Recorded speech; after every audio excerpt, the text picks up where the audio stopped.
মাসখানেক আগেই কোচ বদল। দীর্ঘদিন দায়িত্বে থাকার পর সরে দাঁড়ান মাতোস।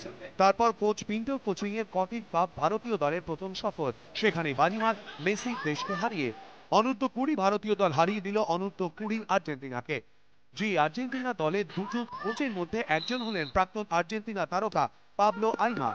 ম্যাচের মাত্র 4 মিনিটেই দীপক টেঙ্গরি গোলে এগিয়ে যায় ভারত। ভ্যালেন্সিয়ায় তখন নীল রঙা জার্সি দাপট শুরু। রহিম আলী, জিতেন্দ্র সিংহরা তখন আর্জেন্টিনাকে ক্রমশ কোণঠাসা করছে।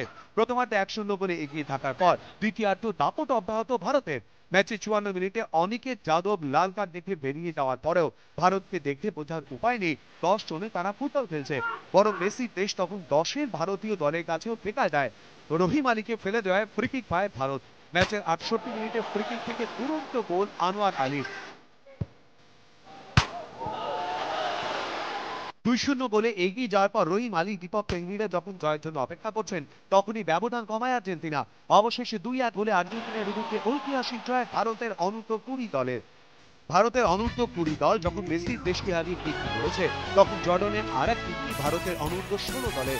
অনূর্ধ্ব-16 এশীয় চ্যাম্পিয়ন ইরাককে হারিয়ে চমকে দিল ভারত। ভুবনেশ্বর করা একমাত্র গোলে ইরাককে প্রথমবার হারালো কোচ ভিভিয়ানো ফার্নান্ডেজের Bharat. Yeah, history, come on.